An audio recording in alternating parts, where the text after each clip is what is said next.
saya nggak tahu ya apakah subdit Oh atau iya, yes, yo. pesawatnya sudah take off, masih hanya mendengar kita di pesawat tidak bisa ngomong. Ya, mudah-mudahan dengan selamat di Bali karena ada agenda yang sangat penting, agenda kenegaraan ya, dengan Pak Direktur, dengan program Marine Dokter. Dan yang saya hormati khusus ini Pak Roni Mini kita ya, yang luar biasa. Dari 966 itu dari 13 klaster kalau saya nggak salah, yang tadi pagi kita sudah bertemu dengan beberapa nomine, calon nomine ya, itu baru calon ya, dari klaster SBK sebenarnya, SBK itu khususnya itu terusus untuk SBK standar biaya keluaran. Nah, yang sore hari ini, siang hari ini menjelang sore, ini terkait dengan SBM, standar biaya masukan yang sangat luar biasa ya. Para nominnya sangat luar biasa. Pertama-tama kami dari Direktorat Subdit Penelitian dan Pengabdian Masyarakat mengucapkan selamat. Sudah sampai pada tahapan calon nomine, tinggal satu langkah akan menjadi nomine atau penetapan penerima bantuan. Tapi satu sisi kompetitornya sangat ketat karena memang dilakukan oleh para ahli yang sangat luar biasa dengan mekanisme sistem dan penentuan. Baik, para peserta di virtual di Zoom yang saya hormati, saya ingin menjelaskan seperti ini kepada para nomine kita ya, bahwa sebuah proses yang sangat panjang yang kita lalui ya.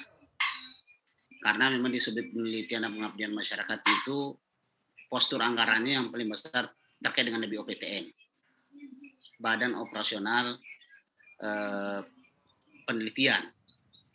Nah, BOPTN itu kemudian di breakdown, ada yang masuk klaster penelitian. Nah, tahun ini kebijakannya menjadi SBK, standar biaya keluaran. Mungkin rekan-rekan semua sudah paham bahwa waktu SBK itu penelitian itu, kalau SBK itu ya ada beberapa klasternya itu. Kemudian kalau penelitian dan publikasi tambah short course-nya itu masuk domainnya SBM, standar biaya masukan.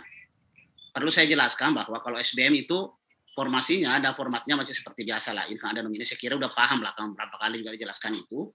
Meskipun sebenarnya nggak dibaca ya, dijelaskan itu bisa dibaca di aturan, di regulasi. Yang ujung-ujungnya nanti pasti dikasih tahu sama reviewer kita pada saat bertanggung jawaban.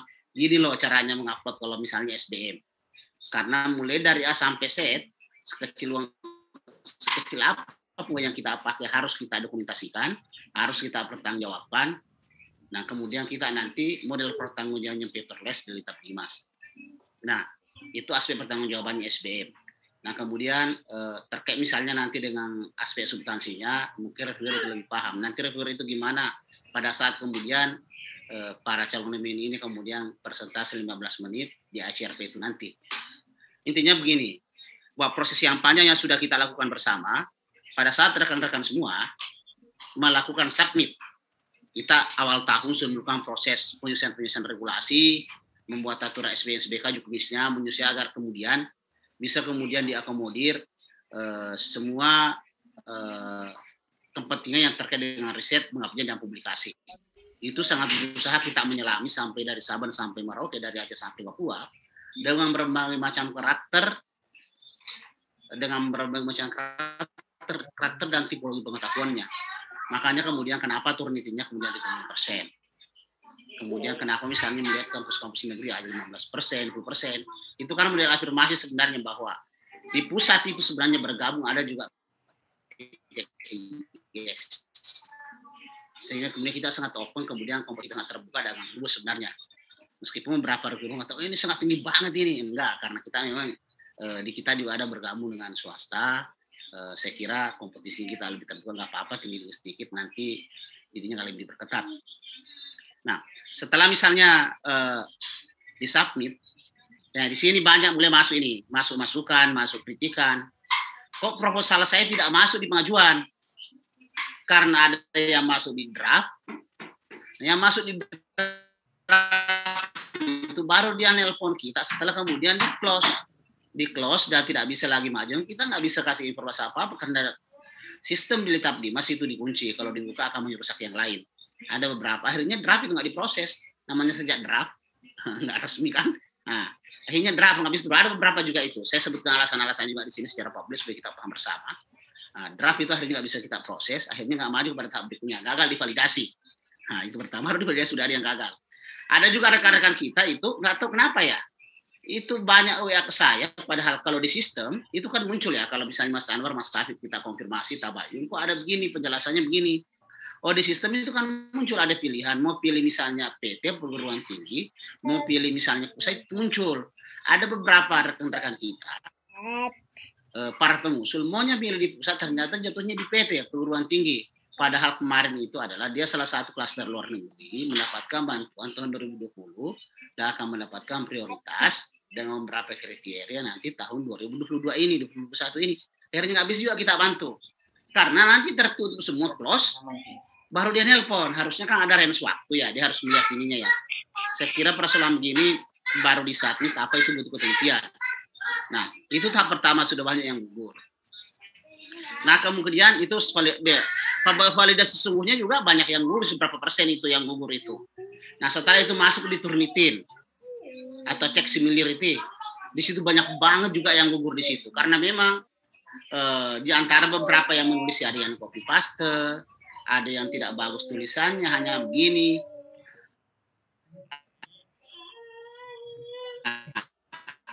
Akhirnya kemudian itu terdeteksi oleh sistem, otomatis terbuang.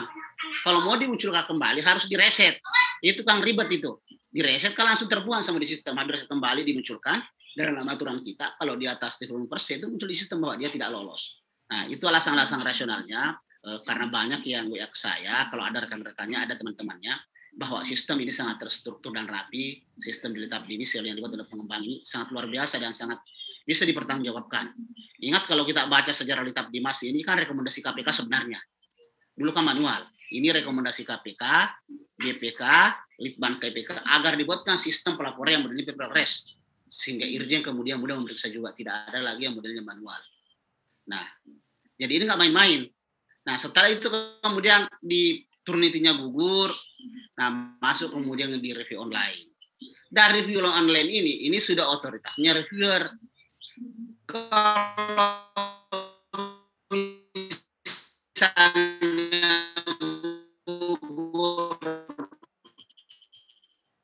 misalnya ngadunya ke kita, ada Q1, ada tulisan sekian, disesuaikan oleh Dirjen sekian mendaftar, banyak juga yang gugur untuk jadi reviewer nasional.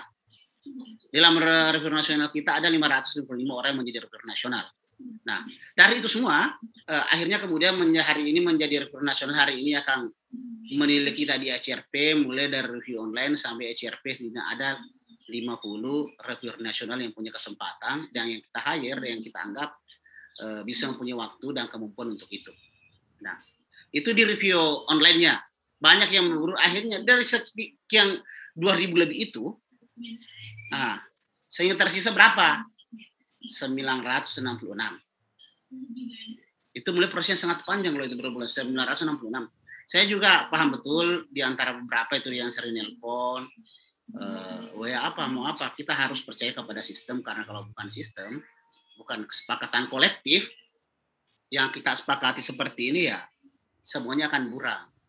Nah, tibalah kemudian pada tahap HRP akan kita laksanakan berbagai macam persiapan dan sistem kita persiapkan Litap Dimas, kemudian Mbak Dian, karena modelnya blended tidak seperti biasa, jadi ada mekanisme sistem online yang kita siapkan bersama sehingga kemudian bisa berjalan efektif dan efisien.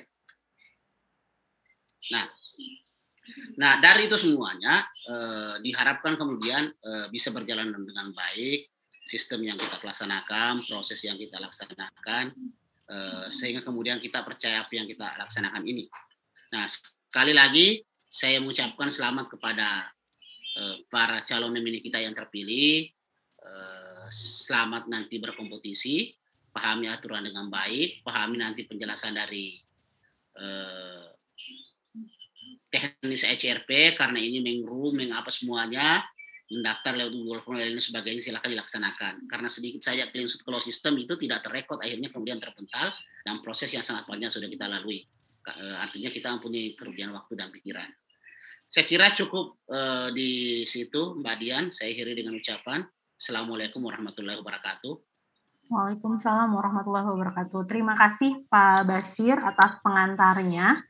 Selanjutnya, Bapak Ibu, mari kita dengarkan dulu pemaparan terkait dengan bagaimana sih penilaian gitu ya untuk bantuan penelitian, pengabdian dan publikasi ini.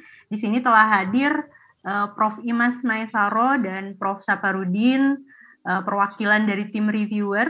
Langsung saja disilakan kepada Prof. Imas, waktu dan tempat disilakan, Prof.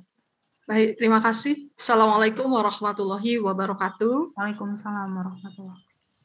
Sebelumnya kami reviewer mengucapkan selamat kepada para calon nomini untuk Litapdimas ini, di mana kalau tadi pagi itu adalah penelitian, dan untuk sore hari ini kita akan memaparkan tentang sebetulnya bagaimana sih penilaian selama ini yang kami lakukan sebagai reviewer.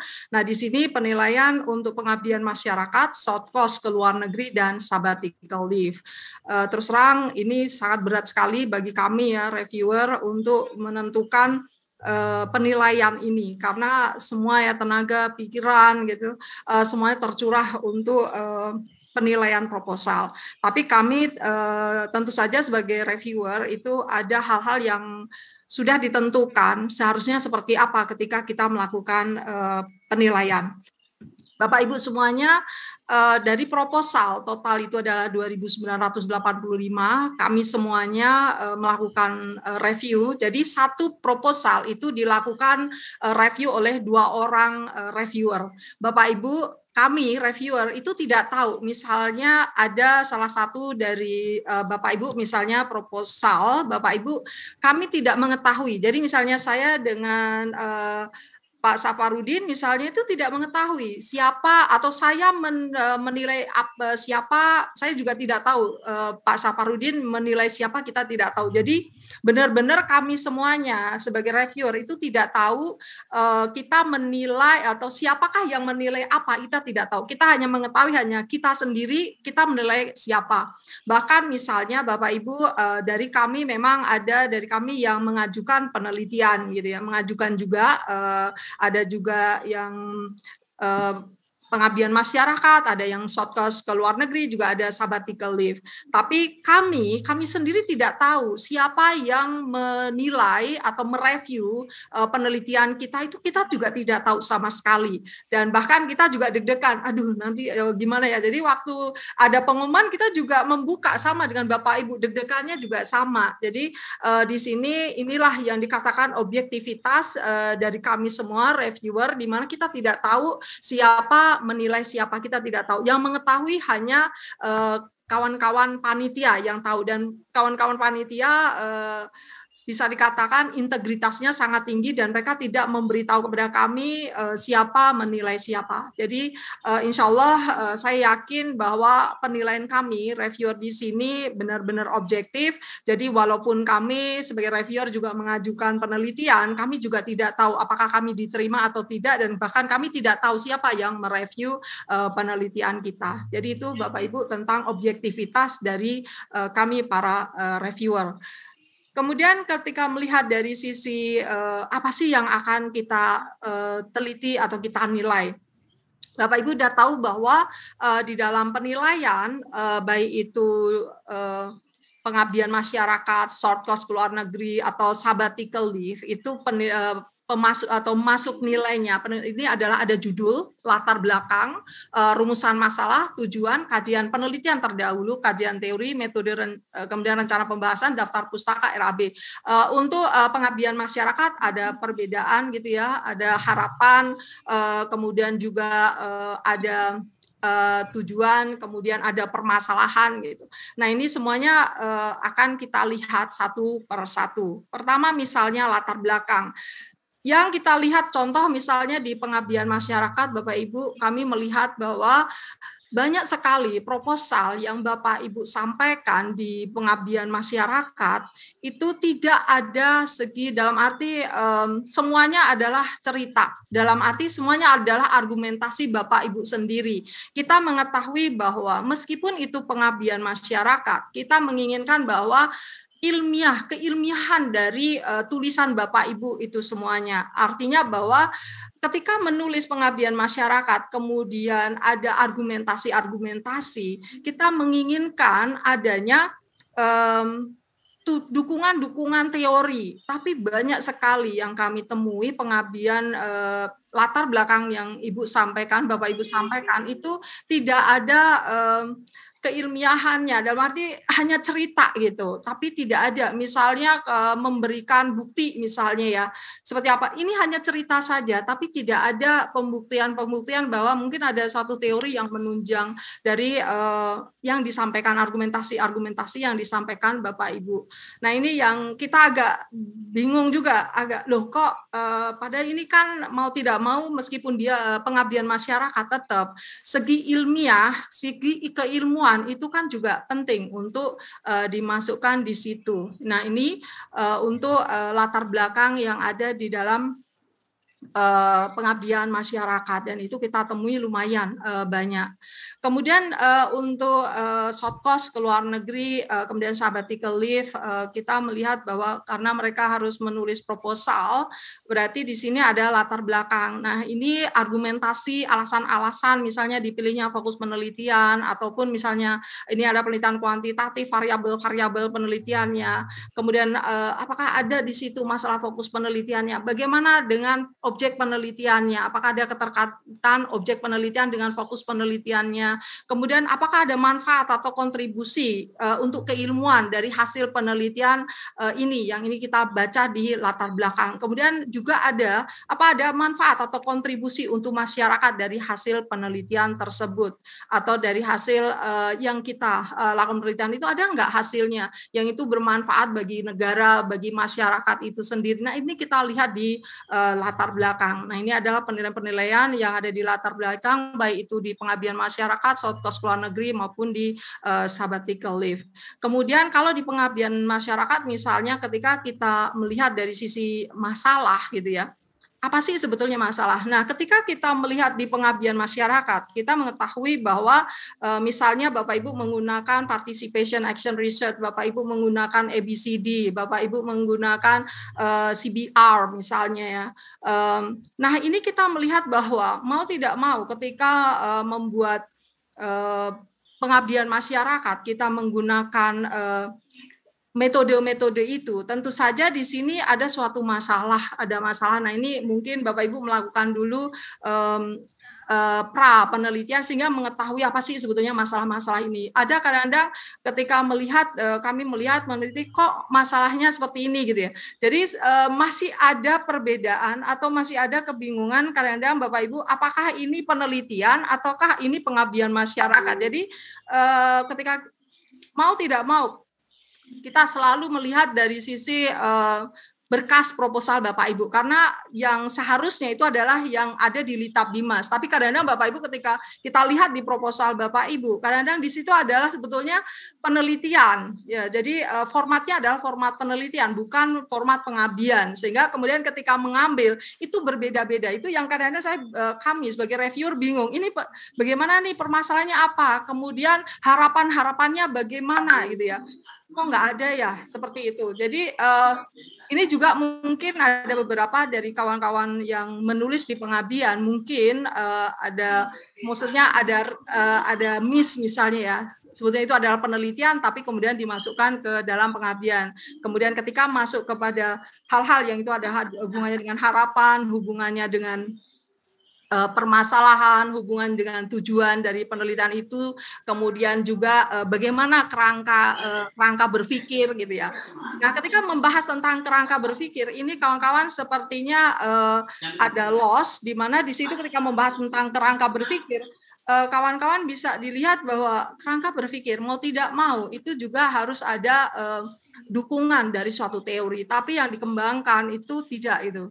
Nah, ini yang saya melihat bahwa ada kelemahan dari Bapak Ibu untuk memahami apa sih sebetulnya kerangka berpikir itu, apa sih sebetulnya harapan, apa sih sebetulnya permasalahan. Nah, ini ada hal-hal yang itu yang menyebabkan nilai Bapak Ibu ketika tidak sesuai dengan seharusnya yang ada di fill in, yang ada di Litap Dimas inilah yang menyebabkan akhirnya nilai Bapak Ibu bisa dikatakan rendah. Saya yakin Bapak Ibu sebetulnya memahami, tetapi persepsi yang berbeda-beda itulah yang kemudian menyebabkan fill in-nya itu menjadi sesuatu yang, karena sebenarnya pemikiran dalam penelitian kemudian dimasukkannya itu berbeda-beda. Nah, ini yang ada di dalam pengabdian masyarakat. Tetapi untuk yang short course ke luar negeri dan sabbatical leave itu kan untuk proposalnya itu sama dengan penelitian. Nah, selanjutnya untuk penelitian untuk short course dan sabbatical leave, kami melihat dari sisi untuk setelah latar belakang, kami melihat dari sisi rumusan masalah. Nah, rumusan masalah di sini kualitatif. Kita melihat dari sisi kualitatif misalnya, apakah proposal Bapak Ibu yang ada di sini apakah akan menghasilkan suatu teori? Karena kita mengetahui bahwa kualitatif di sini berarti apa? Teori apa yang akan Bapak Ibu temukan di dalam hasil nantinya ketika kita melakukan penelitian? Ketika itu adalah kualitatif. Kemudian ketika penelitian itu adalah kuantitatif, apakah yang akan atau apa yang akan diuji, teori apa yang akan diuji. Nah, ini kita melihat dari sisi variabelnya, indikator-indikatornya, apa yang akan diuji sebetulnya. Kemudian kalau Bapak Ibu misalnya mengajukan itu adalah mixed method misalnya. Nah, ini bagaimana? Apakah ini adalah mau kualitatif dulu mau kuantitatif atau kuantitatif dulu baru kualitatif gitu ya. Kemudian kalau misalnya seperti itu, apa yang akan dicari? Tahap-tahapnya seperti apa? Nah, ini kita benar-benar melihat secara detail rumusan masalah yang ini ada hubungannya dengan bagaimana Bapak Ibu semuanya untuk menjawab rumusan masalah tersebut. Apakah itu yang kualitatif, apakah itu kuantitatif, apakah yang itu adalah mixed method. Nah, ini yang ketiga hal ini yang ketika kita di rumusan masalah itu benar-benar melihat benar nggak ada teori ya nggak yang akan dicapai oleh para peneliti. Apakah bisa diuji nih penelitian ini. Nah, kemudian ketika kita mengatakan kuantitatif, kita melihat bahwa ini adalah research yang tinggi ya. Maksudnya pengajuan ini riset tinggi, bukan riset dasar. Sehingga ketika Bapak Ibu misalnya mengajukan variabel hanya 2 gitu ya, dan murni 2, kemudian setelah itu menggunakan misalnya asosiatif. Nah, itu kan sesuatu yang dasar. Nah, kita menginginkan sesuatu di dalam riset di sini, riset nasional di sini, kita menginginkan yang memang riset yang sudah advance, gitu. Sehingga metode-metode atau teknik-teknik analisis yang digunakan Bapak Ibu memang benar-benar tinggi. Nah, ini untuk itu adalah di rumusan masalah. Nah, kemudian ketika masuk kepada tujuan, setelah rumusan masalah kita lihat dari tujuan. Dari tujuan inilah kemudian kita mengetahui apa sih yang akan dicari Bapak Ibu. Misalnya di dalam tujuan itu ada Bapak Ibu hanya menjelaskan bahwa penelitian ini menggambarkan, penelitian ini adalah menjelaskan, atau tujuan penelitian ini menggambarkan, tujuan penelitian ini menjelaskan. That is basic. Jadi itu adalah basic. Penelitian seperti ini tapi kok gitu ya menggambarkan hanya menjelaskan berarti kan itu adalah basic research gitu ya. Kita menginginkan sesuatu yang advance, yang ingin kita hasil dari penelitian ini adalah advance. Nah, ini tujuan. Setelah itu Bapak Ibu kita melihat dari sisi kajian terdahulu. Nah, ketika masuk kepada kajian terdahulu, kita melihat relevansi dari penelitian terdahulu terhadap fokus penelitian yang Bapak Ibu sudah tentukan atau variabel-variabel Bapak Ibu yang sudah ditentukan. Nah, ini relevansinya. Ada nggak relevansi penelitian terdahulu dengan penelitian yang sekarang ini yang disampaikan oleh Bapak Ibu. Kemudian setelah itu angle mana yang akan membedakan penelitian terdahulu dengan penelitian yang Bapak Ibu lakukan. Nah, di sini kita akan melihat dari sisi kebaruan atau novelty dari penelitian Bapak Ibu semuanya. Nah, permasalahannya ada beberapa dari penelitian yang Bapak Ibu ungkapkan itu Bapak Ibu masih kurang mengeksplor penelitian-penelitian terdahulu. Jadi misalnya memberikan hanya contoh 2, 3, 5 itu tentu saja kurang gitu ya. Nanti Pak Saparudin akan menjelaskan harusnya seperti apa gitu ya. Nah ini untuk penelitian yang kajian terdahulu. Jadi kajian terdahulu di sini kami sebagai reviewer itu melihat dari sisi relevansi penelitian-penelitian yang terdahulu, kemudian angle yang mana yang menyebabkan Bapak Ibu bisa menyatakan bahwa ini loh novelty atau kebaruan dari penelitian kami misalnya. Nah ini kemudian kita melihat dari situ. Kalau misalnya ternyata sangat tinggi dan ini kebaruannya, angle-nya bisa didapat dan kemudian ada diskusi bahwa ini loh angle kami yang itu menyebabkan berbeda. Nah, ini bisa memberikan nilai yang sangat tinggi terhadap proposal Bapak Ibu karena salah satu yang benar-benar tinggi itu adalah novelty, kebaruan dari Bapak Ibu semuanya. Sedangkan misalnya kita membahas tentang orisinalitas dari penelitian Bapak Ibu, kita melihat dari sisi Turnitin dan tadi sudah disampaikan oleh Pak Basir bahwa untuk orisinalitas kita menggunakan Turnitin meskipun masih ada masih sampai 35% ya, lumayan tinggi kalau kita katakan di sisi persamaan dengan yang sebelumnya atau plagiasinya sampai 35% itu lumayan tinggi. Jadi maafnya sangat tinggi sekali. Saya yakin Litap Dimas atau pimpinan itu baik sekali sampai memberikan persamaannya itu sampai 35%. Ya. Tapi itulah seperti itu yang kemudian kita melihat dari sisi orisinalitasnya. Kemudian selanjutnya Bapak Ibu setelah kita melihat dari kajian terdahulu, kita melihat dari sisi kajian teori. Bapak Ibu semuanya ketika mengatakan kajian teori di sini berarti Bapak Ibu ketika menyampaikan kajian teori itu ada hubungannya dengan rumusan masalah. Jadi rumusan masalah di sini kita melihat konsep-konsep apa saja yang akan Bapak Ibu cari di rumusan masalah yang telah ditetapkan. Kemudian kita lihat rujukan kepada kajian teori. Ada enggak konsep-konsep yang dikembangkan di rumusan masalah? Konsep-konsep yang itu ditanyakan oleh rumusan masalah itu ada enggak di kajian teori gitu ya, di kajian teori. Atau kalau kita misalnya kuantitatif atau proposalnya adalah kuantitatif, ada enggak variabel-variabel yang dikembangkan di kajian teori, di mana variabel itu kemudian dikembangkan menjadi indikator-indikator? Ada enggak? Nah ini akan kita lihat. Apabila ternyata misalnya kajian teorinya memiliki keterkaitan yang kuat, dalam arti semua konsep-konsep yang ada di rumusan masalah, kemudian apa yang akan dicari itu ada di dalam kajian teori, tentu saja nilainya akan tinggi. Tetapi kalau kemudian data-data teori-teori yang ada itu tidak ada hubungannya, kadang-kadang di latar belakang itu ada disampaikan, tapi di kajian teori nggak ada gitu. Tapi ketika membahas di kajian teori ini membahasnya yang ada di latar belakang. Nah, berarti kan tidak nyambung dengan rumusan masalah. Nah, inilah yang kemudian menyebabkan nilai dari proposal Bapak Ibu bisa dikatakan rendah gitu ya. Nah ini itu adalah kajian teori. Jadi kita akan melakukan cross check antara rumusan masalah dengan kajian teori. Bapak Ibu semuanya metode.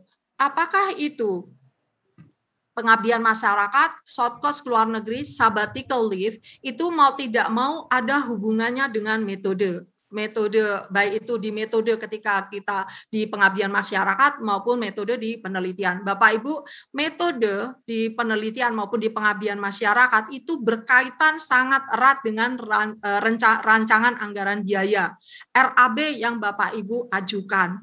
Terus terang kami sebagai reviewer seperti yang dikatakan oleh Pak Kasubdit bahwa kami reviewer itu memiliki wewenang untuk menentukan rupiah atau anggaran biaya yang menentukan anggaran biaya penelitian Bapak Ibu semuanya atau pengabdian Bapak Ibu semuanya. Ini adalah kami diberi hak itu. Tetapi ketika diberi hak tentu saja hak apapun itu pasti ada tanggung jawabnya. Jadi nanti Bapak Ibu ketika ada pertanyaan dan sebagainya yang itu berkaitan dengan anggaran, kami sebagai reviewer itu juga ditanya, mengapa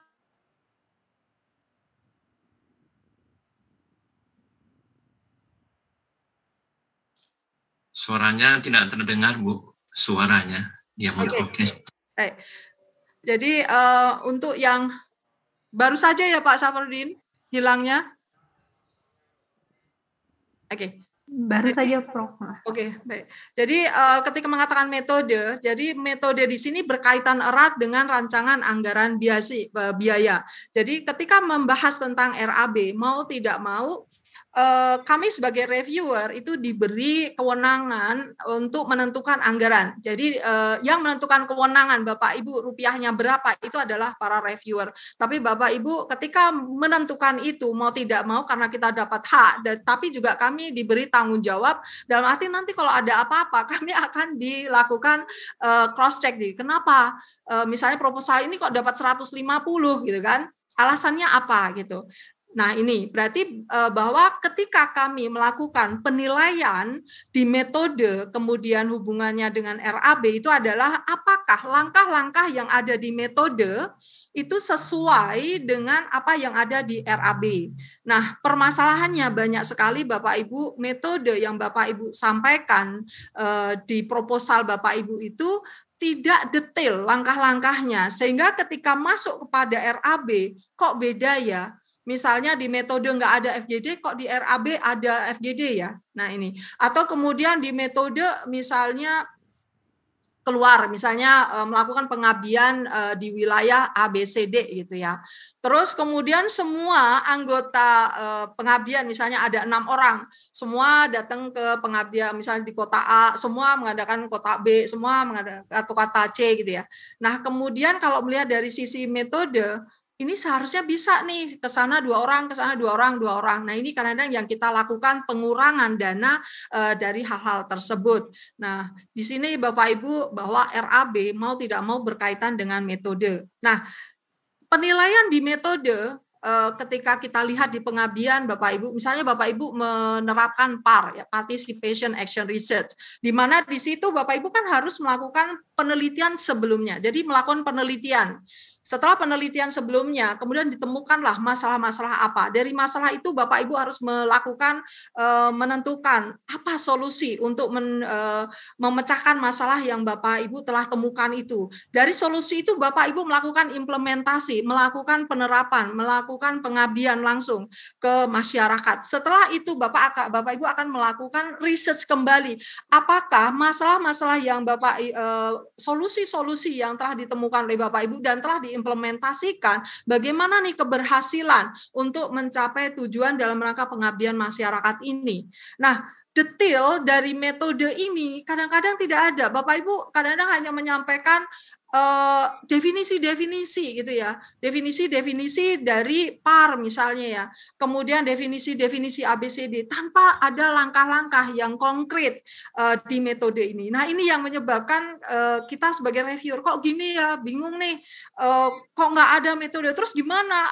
Bagus sekali nih latar belakangnya, harapannya bagus, permasalahannya ada, tapi ketika sudah masuk kepada metode, nah ini ada masalah gitu. Apalagi kemudian kita tarik ke rancangan anggaran biaya, kok beda ya antara di metode gitu. Nah ini kalau metodenya itu teori-teori saja, kemudian masuk RAB, artinya kayak kita benar-benar blind gitu, benar-benar buta. Ini gimana sih RAB? Jadi pertanyaan yang benar-benar sangat kami pikirkan, kok bisa ya ada anggaran ini sampai sekian puluh juta ke pengeluarannya, padahal di metode tidak ada. Nah ini Bapak Ibu yang menyebabkan nilai Bapak Ibu turun misalnya atau rendah. Tapi kalau Bapak Ibu menyampaikan di metode itu langkah-langkah yang sangat detail gitu ya, sangat detail sampai kepada FGD, berapa FGD yang dilakukan, siapa yang terlibat di dalam FGD tersebut gitu ya.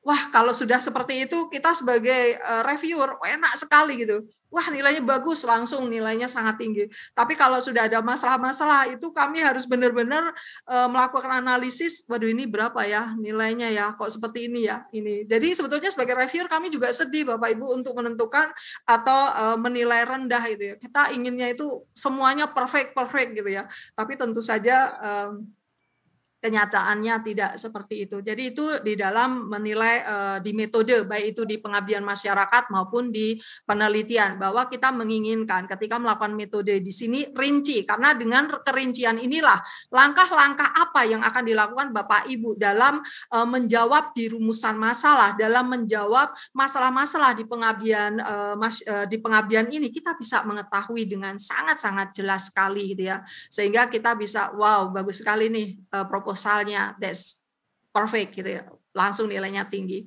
Itu. Kemudian selanjutnya rencana pembahasan. Mungkin persepsi Bapak Ibu rencana pembahasan di sini mungkin agak berbeda gitu ya. Jadi rencana pembahasan itu kita menginginkan bahwa kita sebagai pembaca proposal ingin mengetahui secara keseluruhan rencana pelaporan penelitian yang akan Bapak Ibu submit nantinya. Nah, di sini titik tekan dari rencana pembahasan di sini adalah pembahasan ketika penyajian data dan setelah itu analisis data. Dari di sini kita menginginkan Bapak Ibu menjelaskan bagaimana sih Bapak Ibu cara melakukan analisis data setelah data-data Bapak Ibu kumpulkan gitu ya. Nah, sampai kepada konklusinya itu yang sebetulnya kita inginkan di rencana pembahasan ini. Kemudian daftar pustaka. Nah, ini yang kadang di pengabdian masyarakat kami agak bingung juga, karena banyak sekali proposal di pengabdian masyarakat dari tidak ada jarang ya yang mencantumkan teori-teori, tahu-tahu di daftar pustakanya itu banyak gitu ya. Wah, daftar pustakanya banyak itu, referensinya gitu. Akhirnya kami melakukan cross check, ada enggak, ternyata enggak ada gitu. Jadi daftar pustaka itu seperti hanya tempelan aja. Nah, ini yang kami alami, sehingga ini yang terjadi. Padahal ketika kita membahas di pengabdian masyarakat kerangka berpikir, kemudian di latar belakang, itu seharusnya ada teori-teori yang itu mendasari mengapa sih pengabdian masyarakat itu sangat penting, fakta-fakta apa yang ada gitu ya, baik itu secara teori maupun mungkin ada penelitian sebelumnya yang membahas tentang hal tersebut. Itu yang sebenarnya kita inginkan di pengabdian masyarakat. Nah, ketika membahas daftar pustaka di sini kita melihat dari sisi relevansi referensi. Jadi kita melihat nih judul-judulnya ada nggak relevansi dengan fokus penelitiannya. Kalau di daftar pustaka isinya adalah metodologi penelitian, tidak ada berhubungan dengan fokus penelitian. Nah, ini kita pertanyakan kok seperti ini gitu ya. Kemudian kita juga melihat dari sisi citasinya. Current citasinya atau citasi terkininya, ada nggak artikel-artikel jurnal yang itu terbit tahun 2021, 2020, 2019 gitu ya. Tapi yang kita lihat ada di tahun 2021 dan 2020. Ada nggak ya gitu. Karena kadang-kadang saya menemukan bahwa penelitiannya itu daftar pustakanya itu di bawah 2019 gitu. Nah, kalau seperti itu kadang-kadang ada pertanyaan. Jangan-jangan ini proposal dulu, atau wah jangan-jangan ini adalah disertasi nih zaman dulu gitu ya. Nah itu ada pertanyaan seperti itu di benak kami ya, tapi itu kan hanya persepsi ya. Tapi yang utama adalah ada nggak artikel-artikel atau yang artikel-artikel jurnal atau citasi yang itu current citasi yang itu diterbitkan tahun 2021, 2020 gitu ya. Dan tentu saja menghitung jumlah daftar pustaka gitu ya. Pustakanya banyak enggak? Pustakanya hanya 5 aja, hanya 7 aja, gimana gitu ya. Padahal ini adalah bidang ilmiah gitu ya. Jadi tulisan ilmiah yang tentu saja perlu ada sitasi-sitasi atau penelitian terdahulu yang kemudian kita diskusikan, argumen-argumen kita itu bisa ditunjang oleh penelitian-penelitian sebelumnya. Tuh. Dan RAB.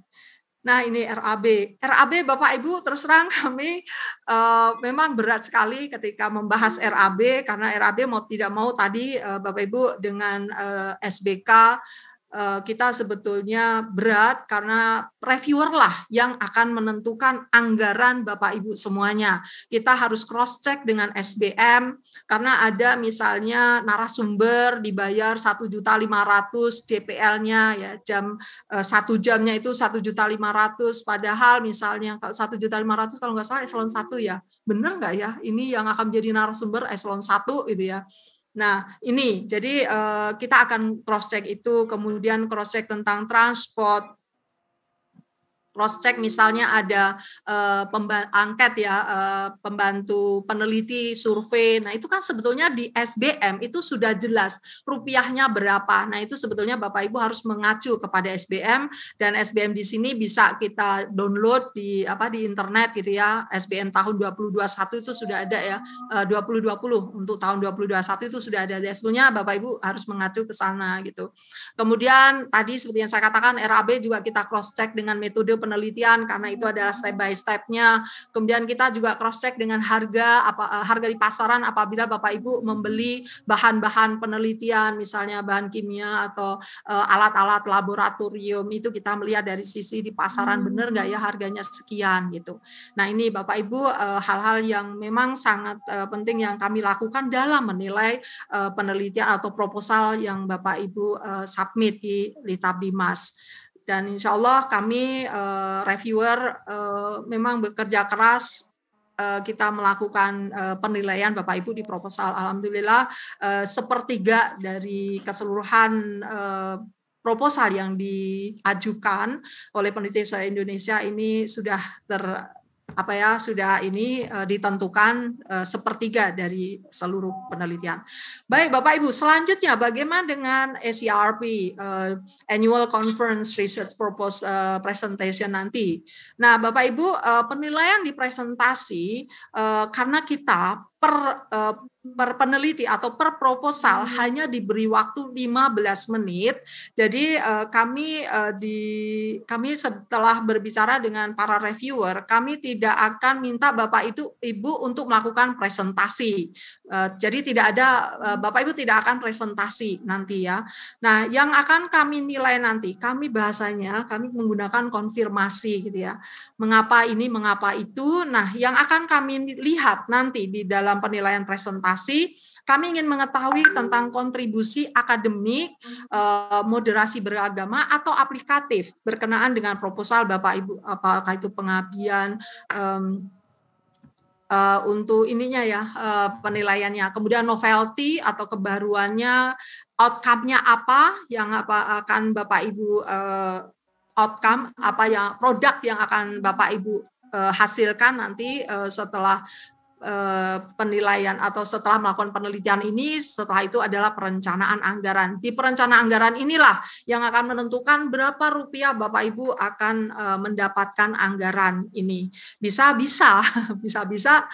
dikurangi nih, banyak banget bisa aja. Jadi yang diajukan adalah 150 juta, tahu-tahu dikurangi bisa saja dengan setelah konfirmasi ternyata hanya menghabiskan 50 juta. Nah, itu bisa juga terjadi seperti itu. Gitu.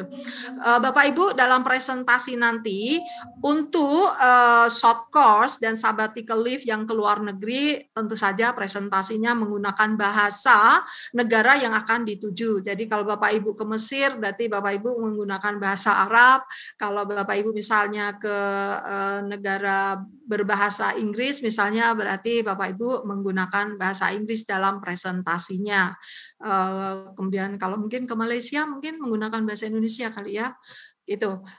Tapi kemudian kalau proposalnya menggunakan bahasa Inggris, biasanya kita juga menggunakan bahasa Inggris, tapi kita melihat konteksnya kalau kayaknya sulit, mungkin ya kita kembali ke bahasa Indonesia. Tapi itu semua tergantung dari reviewernya. Kalau reviewernya, wah ini kan bahasa Inggris nih proposalnya, berarti presentasinya menggunakan bahasa Inggris. Itu yang biasanya kita lakukan. Itu Bapak Ibu semuanya. Saya kira itu dari saya berkenaan dengan penilaian-penilaian baik itu proposal maupun nanti di presentasi. Dan semoga kita ketemu nanti pada hari Senin, Selasa atau Rabu di ACRP. Terima kasih dari saya. Wassalamualaikum warahmatullahi wabarakatuh. Dan Waalaikumsalam warahmatullahi wabarakatuh. Terima kasih Prof. Imas, ini luar biasa. Jadi mengawal kualitas proposal Bapak Ibu. Jadi di sini Bapak Ibu ini orang-orang terpilih gitu ya, Prof ya. Silakan dilanjutkan oleh Prof. Saparudin di sini, waktu dan tempat disilahkan, Prof.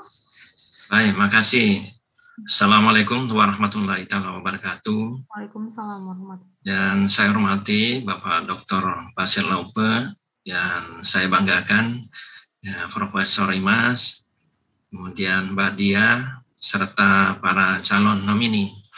Apa yang disampaikan tadi Profesor Imas itu sudah sangat lengkap sekali. Hanya bagian-bagian tertentu yang saya ingin sampaikan. Kalau di lembaran penilaian bagi reviewer itu ada 2 sheet. Sheet yang pertama seperti yang diuraikan tadi oleh Profesor Imas. Sementara sheet 2 itu adalah untuk menginput nilai. Ya, supaya lebih lengkapnya biar saya tambahkan sedikit terkait dengan penetapan nilai. Sesungguhnya bobot yang ditetapkan oleh Litab Bimas itu untuk setiap poin ada 9 poin, yaitu sebesar 10, dan interval penilaiannya antara 1 dengan 5. Nilai maksimalnya itu mendapat kurang lebih 500, kemudian nilai nominalnya kurang lebih 100. Asumsi biasa saya tetapkan sebelum saya menilai, bahwa saya anggap semua proposal yang masuk itu sudah melalui tes Turnitin dan patut diapresiasi dengan nilai dasar 300. Yang menentukan kemudian itu apakah naik mencapai nilai 100, mencapai nilai 500 atau turun anjlok mencapai nilai 100 setelah melakukan review secara komprehensif, baik itu proposalnya maupun yang terkait dengan RAB-nya. Ya, entry point-nya dulu seperti yang disampaikan oleh Bu Imas, itu salah satu item yang sangat penting, entah itu di proposal penelitian, pengabdian masyarakat, short course, dan sabbatical leave, yaitu yang terkait dengan kajian hasil riset sebelumnya atau hasil riset terdahulu. Sesungguhnya untuk mendapatkan hasil riset terdahulu di masa kini, saya kira tidak terlalu sulit, bahkan bisa mendownloadnya dalam jangka 10 menit, kita bisa mendownloadnya hingga 100. Hampir semua jurnal itu, kalau jurnal Sinta semuanya bisa diakses, Key, yang Scopus itu juga bisa diakses begitu cepat dan bisa di-download. Nah sekarang, katakanlah misalnya kita berhasil mendownload sekitar 100 jurnal Q1. Ya, bisa digabungkan Q2 dan Q3. Terus bagaimana cara memutahkannya? Sekarang ini banyak sekali program aplikasi yang bisa dibeli HPT-nya. Ya kemungkinan juga ada yang masih trial, tapi durasinya itu hanya sekitar 12 hari.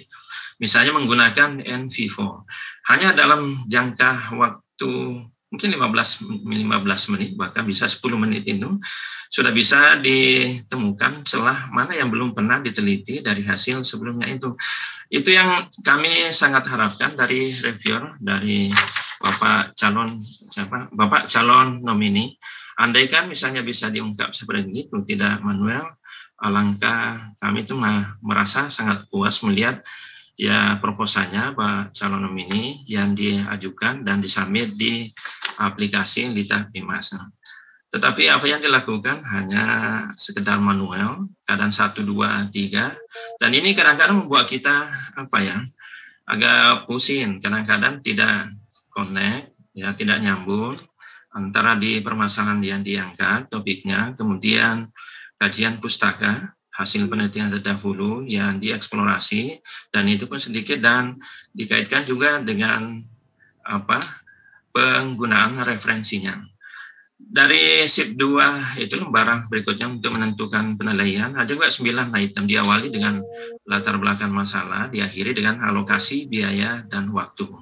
Kalau Bapak Ibu misalnya menyajikan proposal yang memuaskan para reviewer, saya yakin itu nilainya sangat maksimal. Bisa jadi mencapai nilai maksimal itu 500. Tetapi kalau tidak sesuai, nah, artinya tidak menyenangkan para reviewer itu, kadang-kadang juga membuat pusing, biasanya nilainya juga anjlok. Bahkan kami sendiri, ya ada beberapa proposal nilainya sangat minim sekali.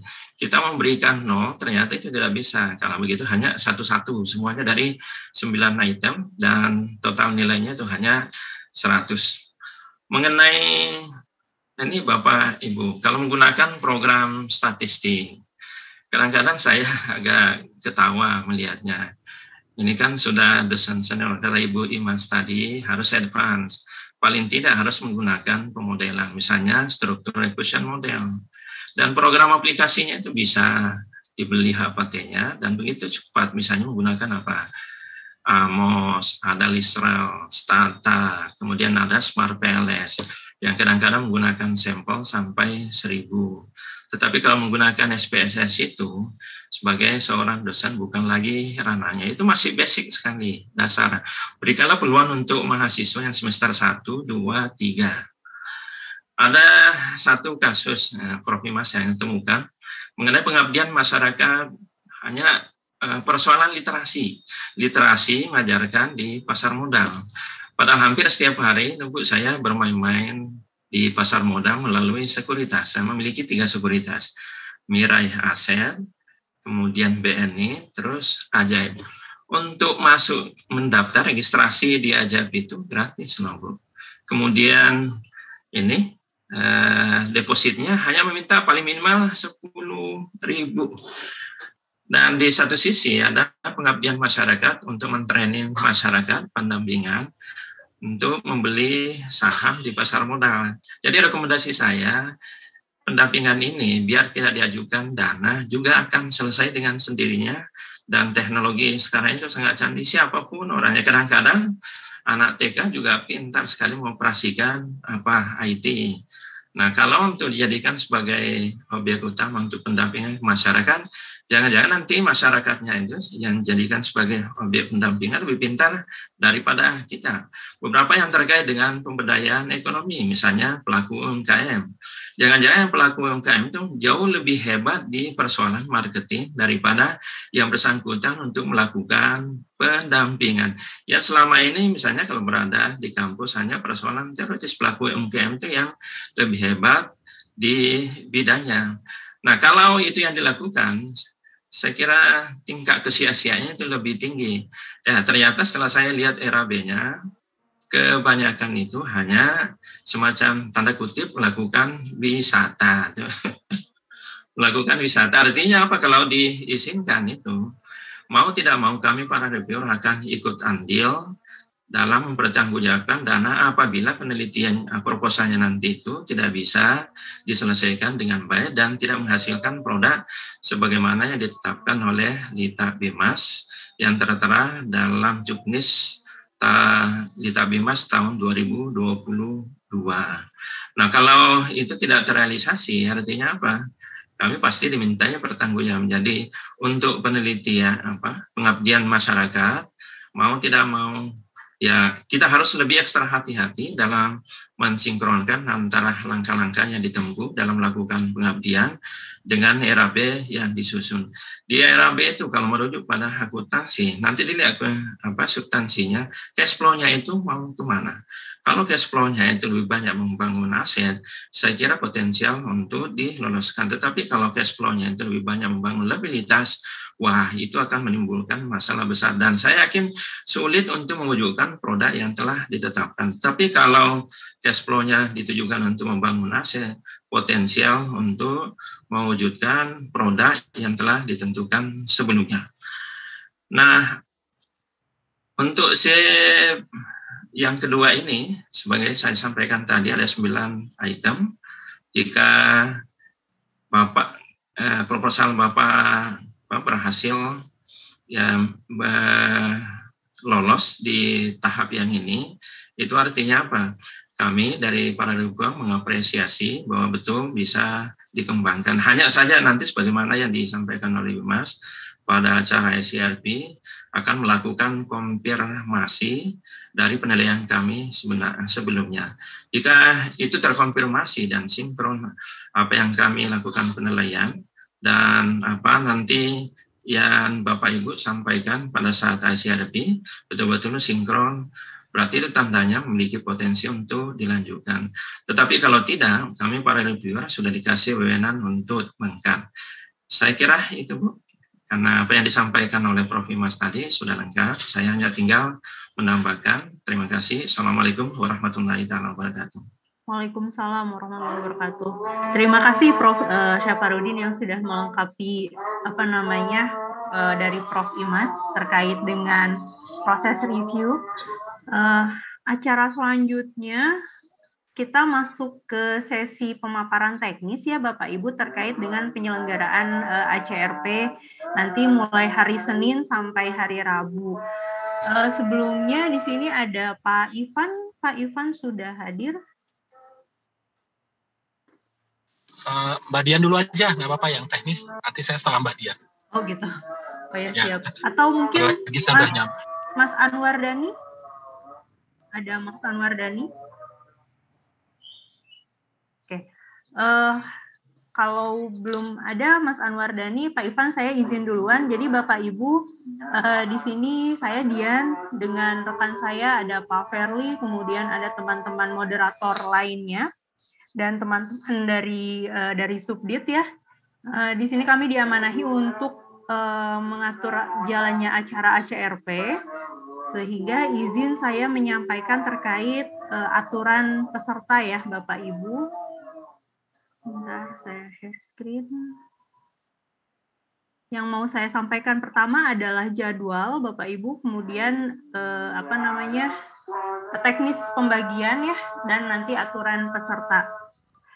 Ini untuk gambaran jadwal atau rundown acara dari kegiatan ACRP kita mulai dari hari Senin ya Bapak Ibu, kemudian sampai nanti hari Rabu tanggal 24 November. Jadi di hari Senin ini kita ada pembukaan Bapak Ibu, jadi pembukaan itu dimulai dari jam 10 sampai nanti menjelang zuhur. Di sini sebenarnya Bapak Ibu diperkenankan untuk hadir di acara pembukaannya, baik nanti secara online secara Zoom maupun nanti diakses via YouTube ya, via Diktis TV, seperti itu. Nah kemudian setelah acara pembukaan, mungkin ini sesi yang penting untuk Bapak Ibu sekalian karena di sini paling penting adalah sesi presentasi ya tadi Bapak Ibu. Jadi untuk sesi presentasinya nanti akan dibagi menjadi 10 sesi Bapak Ibu dengan 25 room. Jadi teknisnya itu adalah Bapak Ibu nanti masuk ke Zoom meetingnya, ke main roomnya dengan link yang sudah disampaikan ya di form ketika Bapak Ibu mengisi form verifikasi, di sana sudah disampaikan. Kemudian nanti kami juga akan menyebarkannya kembali. Jadi untuk sesi paralelnya tadi ada 10 dengan 25 room. Sesi paralel yang pertama itu nanti dimulai jam 13 Bapak Ibu waktu Indonesia Barat. Ini di hari Seninnya. Kemudian di hari Senin jam 15.30 itu ada sesi paralel yang kedua. Dan sesi paralel ketiga di hari Senin itu ada di jam 19.30.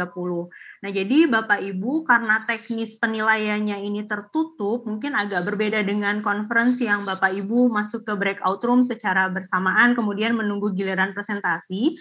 Tapi kalau di ACRP ini menunggu giliran presentasinya itu di main room Bapak Ibu. Jadi Bapak Ibu nanti berkumpul di main room, nanti ada petugas, ada moderator gitu ya, untuk masing-masing room itu yang akan menginvite Bapak Ibu ke breakout room. Seperti itu. Nah, nanti di main room itu Bapak Ibu bisa sambil bisa sambil mendengarkan seminar-seminar Bapak Ibu. Jadi kami menyiapkan seminar untuk di setiap sesi paralelnya supaya tidak ngelamun gitu ya di dalam main roomnya sambil menunggu nanti Bapak Ibu dipanggil. Kemudian di hari Selasanya itu full dengan sesi paralel Bapak Ibu mulai dari jam 8 sampai nanti ke jam 19.30 juga. Begitupun dengan yang hari Rabu, di sana di hari Rabu itu hanya ada 2 sesi paralel, mulai dari jam 7 sampai jam 11 siang. Seperti itu Bapak Ibu. Kemudian untuk sesi paralelnya sendiri, ini mohon maaf Bapak Ibu, ini nanti akan kami sampaikan kemudian, kami nanti akan membuat pengumuman, insya Allah nanti akan diupload di Litap Dimas, karena ini luar biasa teman-teman dari Subdit masih bekerja keras untuk memetakan reviewer supaya proposal Bapak Ibu itu sesuai dengan kajian keilmuan reviewer seperti itu. Jadi prosesnya masih berlangsung Bapak Ibu, tapi di sini saya akan kasih gambaran. Jadi di sini ada 25 room, masing-masing room itu ada 2 orang reviewer ya Bapak Ibu dan ada 1 moderator. Nah, kemudian di masing-masing room ini, di 25 room ini, secara paralel ya Bapak Ibu itu ada sesi 1 sampai sesi 10. Jadi mulai hari Senin sampai dengan hari Rabu. Nah, di setiap sesinya itu ada 5 proposal gitu ya. Jadi misalnya nih di hari Senin gitu ya jam 13 sampai jam 15 itu ada 5 proposal yang akan presentasi. Kemudian presentasinya itu waktunya Bapak Ibu hanya 15 menit. Jadi tidak hanya presentasi ya, tadi kalau disampaikan oleh Prof. Imas itu sifatnya konfirmasi. Mungkin tidak perlu slide gitu ya. Nanti ini tergantung nanti reviewernya seperti itu gitu ya. Jadi 15 menit itu waktu pemaparan dan nanti diskusi dengan para reviewer ya Bapak Ibu. Jadi mohon disiapkan dan dimaksimalkan. Nah, di sini nanti ada waktu yang agak longgar untuk reviewer menilai ya Bapak Ibu. Jadi di sini 2 jam kami siapkan untuk sesi paralel. Nah, kemudian selanjutnya ini saya mau menyampaikan terkait dengan aturan selama acara ACRP berlangsung ya Bapak Ibu untuk peserta. Sebentar.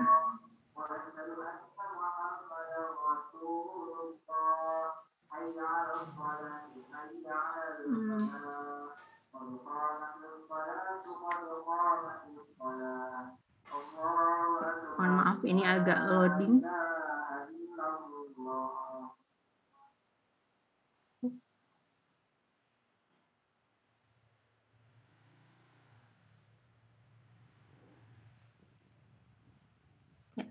Sudah muncul ya Bapak Ibu. Jadi ini ada beberapa aturan yang mohon untuk diikuti untuk para peserta ACRP. Jadi yang pertama di sini adalah peserta itu ketua dan atau anggota yang lolos seleksi dan mengharuskan proposalnya dipresentasikan di kegiatan ACRP. Nah, untuk yang melakukan presentasi ini diutamakan, diprioritaskan itu ketuanya ya Bapak Ibu. Jadi cukup ketuanya saja yang presentasi di ACRP, tetapi apabila ketuanya ada satu dan lain hal ya urgen yang tidak bisa ditinggalkan, misalnya kemarin itu ada yang sempat nge-WhatsApp ketuanya baru saja melahirkan misalnya seperti itu ya, jadi itu boleh diwakilkan oleh anggotanya Bapak Ibu. Dan kemudian terkait dengan jadwal, mohon Bapak Ibu mengikuti jadwal yang telah kami sediakan gitu ya. Jadi mohon disiapkan antara Senin sampai Rabu itu gitu ya Bapak Ibu siap mau di hari apapun di waktu yang manapun. Karena di sini sudah kami atur sedemikian rupa supaya nanti jadwalnya tidak berantakan ya, diusahakan itu mengikuti jadwal yang sudah kami sediakan dan waktunya pun hanya 15 menit gitu ya. Jadi mudah-mudahan Bapak Ibu meluangkan waktu 15 menit itu gitu ya. Kemudian yang kedua di sini peserta wajib mengisi formulir. Terkait formulir juga sudah disampaikan sebenarnya di surat pengumuman pengumuman calon nomine ya. Di sana sudah disampaikan bahwa formulir ini bisa diisi sampai jam 12 siang tadi dan sudah kami tutup. Kami menerima sekitar 1.000 sekian gitu ya. Jadi mungkin di sana ada yang mengisi berulang kali atau di sana ada yang mengisi dengan anggotanya juga seperti itu tidak masalah. Kemudian di sini kami juga akan memberikan kode pada peserta. Nanti kode ini akan kami bagikan ya Bapak Ibu beserta dengan jadwal dan room Bapak Ibu. Kemudian untuk roomnya, untuk sementara mungkin ada beberapa Bapak Ibu yang sudah gabung ke WhatsApp grupnya ya.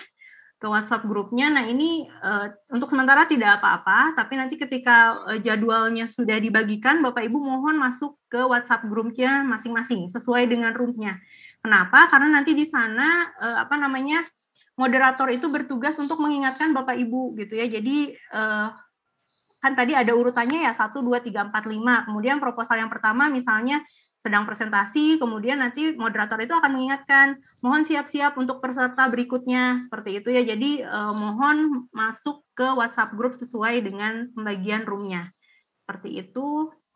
Kemudian untuk peserta, nah ini untuk linknya ya Bapak Ibu, jadi selama 3 hari menggunakan link yang sama, gitu ya. Jadi link Zoom-nya tidak berubah-ubah ya, jadi tetap yang ini. Kemudian peserta diperkenankan hadir di acara pembukaan, baik itu via Zoom maupun via YouTube seperti itu ya. Kemudian di sini kalau misalnya kalaupun peserta harus melakukan presentasi dan menyiapkan slide gitu ya, itu lebih baik atau lebih baik Bapak Ibu menggunakan laptop ya dibandingkan menggunakan handphone seperti itu untuk presentasinya. Dan selama presentasi Bapak Ibu wajib menyalakan kameranya. Karena di form verifikasi itu kan sudah ada video perkenalan Bapak Ibu ya, itu sebenarnya tugas untuk kami gitu ya untuk memastikan bahwa mohon maaf tidak ada joki dalam presentasi ini gitu ya. Jangan sampai proposalnya malah dipresentasikan bukan oleh ketuanya, bukan oleh anggotanya seperti itu. Jadi mohon kameranya dinyalakan saat presentasi berlangsung. Dan di sini peserta wajib hadir ya pada Zoom meeting-nya itu 30 menit sebelum presentasi. Mungkin ada Bapak Ibu yang dalam waktu Senin sampai Rabu itu sibuk gitu ya dan memang hanya meluangkan waktu untuk presentasi gitu ya. Itu tidak apa-apa, tapi 30 menit sebelum presentasi itu mohon Bapak Ibu hadir gitu ya, dan ini juga nanti akan diingatkan terus oleh moderatornya. Kemudian peserta menggunakan virtual background, saya lihat sudah banyak yang menggunakan virtual background-nya. Nah, kemudian ini nomor 11, ini wajib ya Bapak Ibu, jadi Bapak Ibu diharuskan merename nama di Zoom-nya, ini untuk memudahkan kami menginvite Bapak Ibu ke breakout room-nya.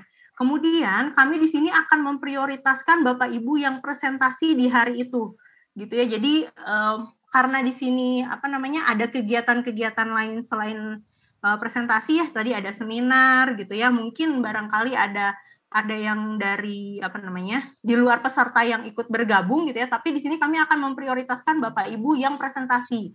Maka Bapak Ibu harus merename namanya. Nah, namanya di sini dimulai dari nomor room-nya, nanti setelah dibagikan ya, misalnya kalau room-nya 10 ya berarti R10 seperti itu. Kemudian Bapak Ibu ada di sesi berapa ya, sesi 2 sampai ke 10 tadi dengan Romawi, kemudian nanti kode peserta Bapak Ibu dan terakhir adalah nama Bapak Ibu. Jadi mohon ini diikuti ya Bapak Ibu untuk memudahkan kami mengadmit Bapak Ibu masuk ke Zoom-nya, kemudian menginvite ke breakout room-nya. Nah, kemudian ini yang tadi ya Bapak Ibu, jadi selama Bapak Ibu belum dipanggil atau menunggu di main room, Bapak Ibu nanti bisa mengikuti seminar gitu ya, seperti itu. Oke, kemudian di sini, yang nomor 15 ini sebenarnya yang tadi presentasi ya, jadi tadi yang seperti saya sampaikan bahwa yang diutamakan itu ketua penelitinya dulu Bapak Ibu ya, kalau misalnya ketua peneliti tidak bisa hadir, berhalangan hadir, maka boleh oleh anggotanya. Kemudian di sini waktu presentasi dan diskusi semuanya totalnya 15 menit gitu ya, dan moderator nanti akan bertugas untuk mengingatkan waktu ini gitu ya, seperti itu. Kemudian nanti ada daftar hadir yang kami siapkan di setiap harinya, dan tadi Bapak Ibu diharapkan menyalakan kamera selama presentasi berlangsung. Nah, untuk ada kendala teknis atau apapun yang ingin Bapak Ibu sampaikan, silakan berkoordinasi dengan moderatornya via WhatsApp grup ya Bapak Ibu. Mungkin itu sih yang ingin saya sampaikan terkait dengan aturan peserta. Jadi mohon Bapak Ibu menunggu jadwal pembagian roomnya saja dan sesinya. Nanti insya Allah akan kami upload di Litap Dimas ya Bapak Ibu. Seperti itu. Terima kasih dari saya, cukup sekian. Selanjutnya mungkin Pak Ivan disilahkan.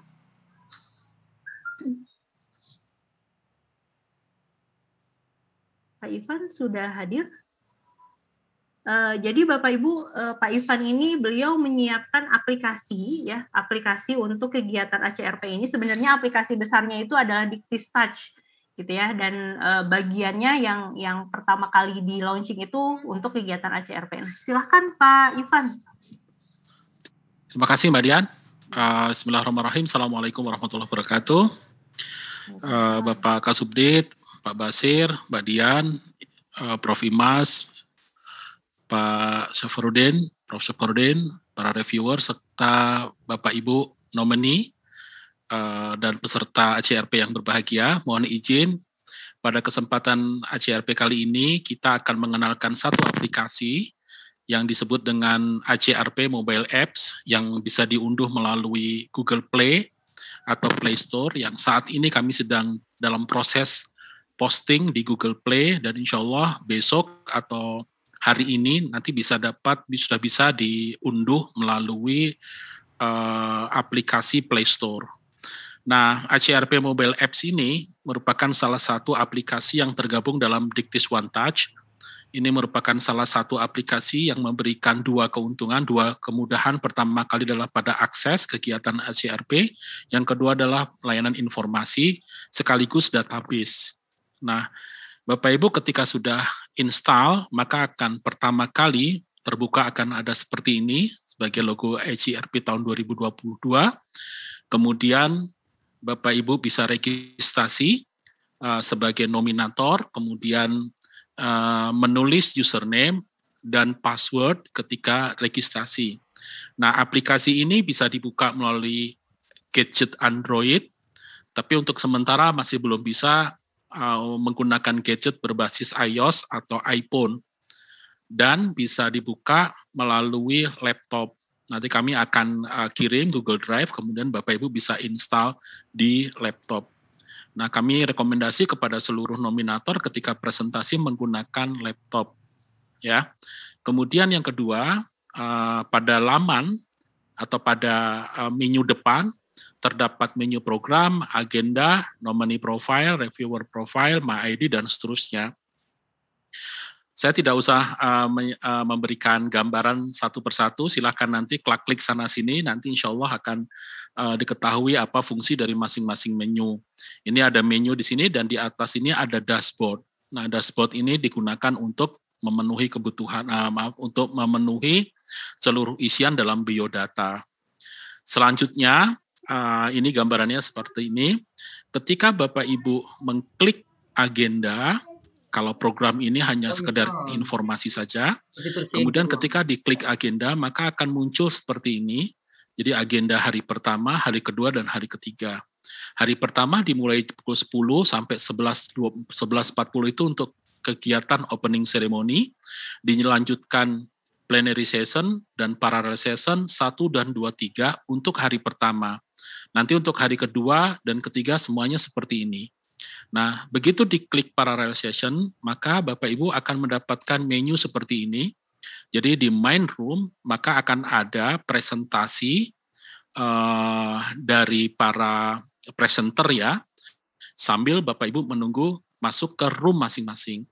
Nah, satu parallel session ini terdapat 25 room. Nanti Bapak Ibu akan dipanggil, di-invite satu persatu sesuai dengan jadwal yang sudah ada.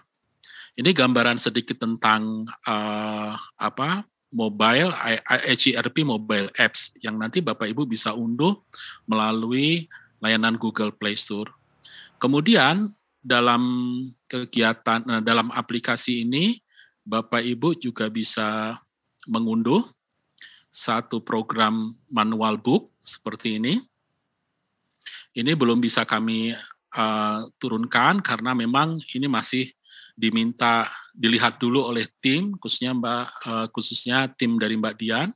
Jadi ini hanya mengumpulkan dari apa yang sudah disampaikan Mbak Dian dalam bentuk buku, termasuk panduan-panduan yang sudah disampaikan, dan kilas agenda mulai dari hari Minggu. Kami ini khusus para reviewer dan panitia, kita mulai kegiatan mulai dari hari Senin, Selasa, dan Rabu. Kemudian ada kegiatannya seperti ini, mulai dari plenary session, parallel session, di setiap room ada 4 tema besar. Nah, di sini sudah ada nomor, kode proposal yang sudah ada seperti ini. Terus ke bawah, ini nanti semuanya bisa dilihat melalui aplikasi ACRP Mobile Apps. Pembagian room peserta ACRP bisa dilihat di sini. Room berapa, jam berapa, lihat kode proposalnya, semuanya ada di sini. Nah, pesertanya 996 ini semuanya sudah ada tertulis di sini, termasuk room pada kode yang paling kanan. Demikian Bapak Ibu sekalian, kami mohon semuanya bisa mendownload aplikasi ini dan mengisikan biodata dengan benar, termasuk penulisan nama, karena seluruh sertifikat dari kegiatan ACRP ini tidak disediakan secara manual dari panitia, tapi semuanya disediakan otomatis dari aplikasi ini. Kesalahan penulisan nama juga akan berakibat pada kesalahan tulisan yang ada dalam sertifikat.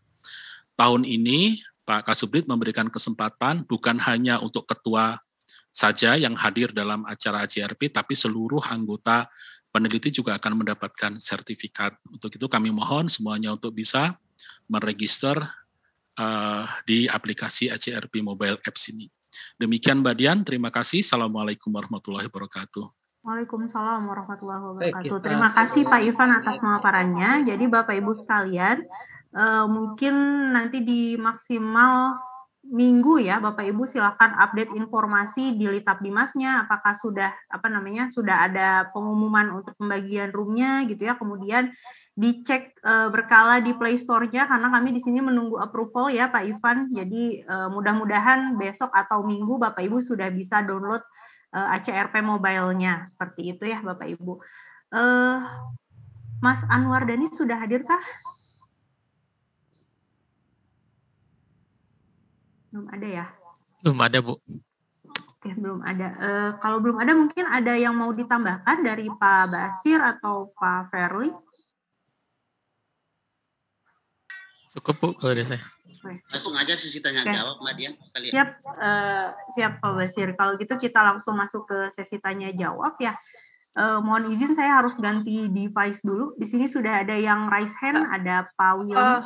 Mbak Dian, saya kira untuk lebih menampung semua pertanyaan dari peserta, itu kayaknya lebih baik mereka menulis, karena kalau seperti tadi pagi itu kan rebutan gitu kan, ya rebutan. Jadi nanti Mbak Dian yang akan menjawab, maksudnya membacakan pertanyaan itu, nanti kawan-kawan di sini, Pak Basir, ada Mas Ivan, ada Mbak Dian, nanti yang akan bisa menjawab masalahnya gitu. Jadi menulis saja.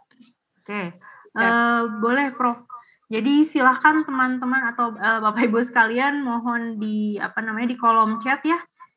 Saya mohon satu-satu nanti akan kami lihat. Sebentar ya Bapak Ibu.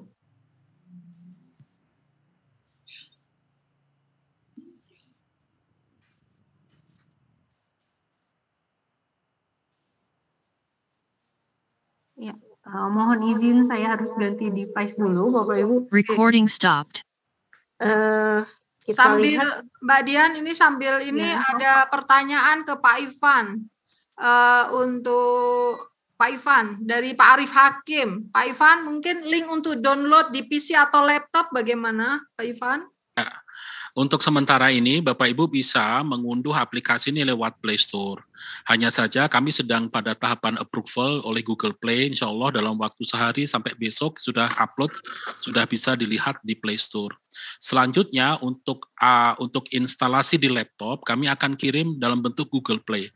Melalui moderator yang sudah ada di masing-masing grup, nanti akan kami kirim. Jadi Bapak Ibu bisa melakukan instalasi di Android masing-masing dan yang kedua di laptop. Sehingga dengan user dan password yang sama, sehingga datanya tidak berubah. Semua data Bapak Ibu kami simpan dalam repository yang ada di database kami. Walaupun digunakan di beberapa gadget, tetap datanya ada di tempat kami. Terima kasih Bapak. Demikian Prof. Imas. Apa lagi? Ini ada untuk Mbak Dian. Iya. Untuk mengetahui kode proposal. Ya, jadi Bapak Ibu untuk kode proposal belum kami bagikan karena masih dipetakan oleh tim di Subdit. Jadi untuk pembagian room dan proposal itu Bapak Ibu nanti bisa lihat di Litap Dimas. Kami akan umumkan maksimal di hari Minggu itu sudah bisa Bapak Ibu dapatkan ya jadwalnya.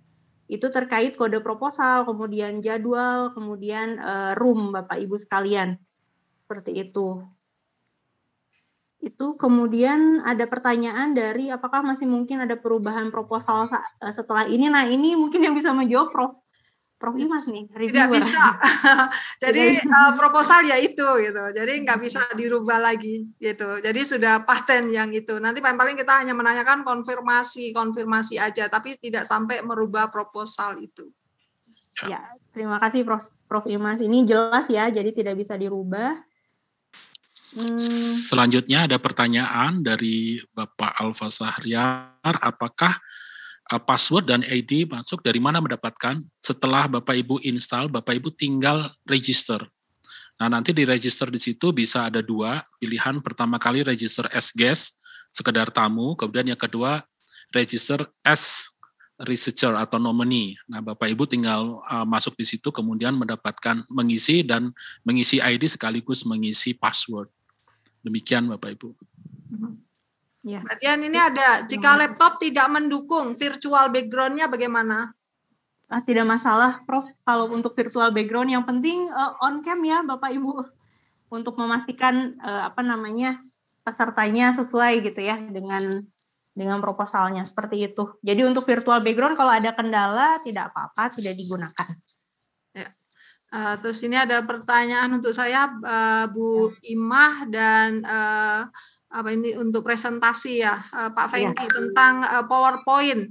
Jadi Bapak Ibu karena waktunya itu hanya 15 menit, kalau Bapak Ibu kemudian harus presentasi dengan PPT, terus terang waktunya akan tersita untuk presentasi tersebut. Jadi kami akan langsung menanyakan. Tapi tentu saja Bapak Ibu harus memperkenalkan diri ya, memperkenalkan diri semuanya.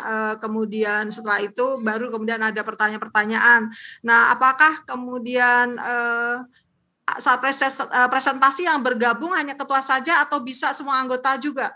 Ya lebih baik semua anggota juga Pak. Jadi kalau misalnya ada pertanyaan yang mungkin ketuanya enggak bisa, berarti bisa yang anggotanya. Jadi enggak masalah. Jadi tapi kita menginginkan hanya satu orang sih yang bergabung gitu, minimal gitu ya. Tapi semuanya bisa, sehingga memang bisa saling mengisi gitu. Gitu. Iya. Ya, seperti itu ya. Terima kasih Prof. Imas, itu sampai pertanyaan Pak Buria ya. Kemudian untuk terkait jadwal, Bapak Ibu ini masih banyak yang menanyakan jadwal itu nanti mudah-mudahan maksimal hari Minggu ya sudah kami umumkan di Litap Dimasnya. Kemudian tadi terkait slide itu sudah disampaikan oleh Bu Imas. Karena di sini sifatnya konfirmasi ya Bapak Ibu. Kemudian pertanyaan dari Pak Farid Hasan, apakah login menggunakan akun dan password Litap Dimas? Ini login ke mana ya? Ke aplikasi mungkin maksudnya ya Pak? Untuk Pak Farid, kalau untuk ke aplikasi itu tidak menggunakan akun Litap Dimas, tapi nanti Bapak Ibu registrasi ke via aplikasinya ya Bapak Ibu. Seperti ya, itu. Betul. Loginnya sesuai dengan yang diregistrasikan. Kemudian ya, kapan kita bisa masuk WhatsApp group? Jadi sebenarnya WhatsApp group itu sudah dibuka dan sudah kami siapkan dia dari jauh-jauh hari. Kalau sekarang sih random ya Bapak Ibu, silahkan mau pilih WhatsApp group yang mana karena di sana juga ada tim kami moderator. Tapi nanti ketika Bapak Ibu sudah mendapatkan jadwalnya, mohon masuk ke WhatsApp grupnya masing-masing. Karena nanti moderatornya akan mencari Bapak Ibu gitu ya untuk bergiliran masuk presentasi seperti itu. Nah ini sama pertanyaan untuk WhatsApp group. Untuk sekarang silahkan boleh pilih yang mana saja sampai nanti jadwalnya dikeluarkan.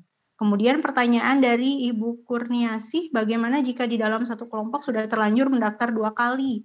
Satu ketua, satu anggota di Google Form. Oh, kalau di Google Form kemarin untuk verifikasi tidak masalah Bapak Ibu. Jadi kalau misalnya mendaftarkan anggotanya, kemudian ketuanya itu tidak apa-apa. Nanti ini akan kami cross check ulang.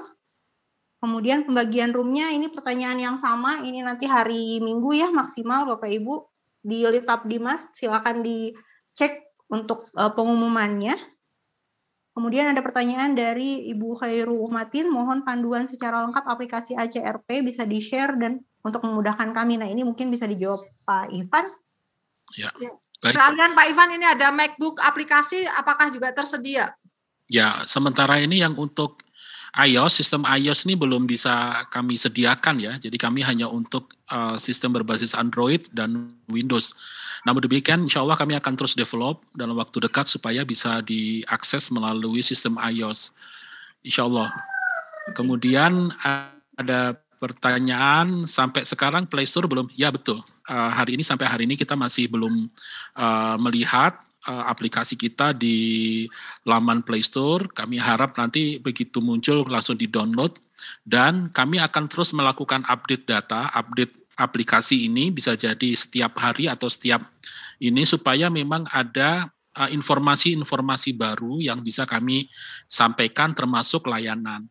Nah, mengapa aplikasi ini harus di-download? Karena setiap ada informasi baru, maka akan keluar notifikasi di Android Bapak Ibu sekalian. Sebagaimana kalau selama notifikasi itu diaktifkan.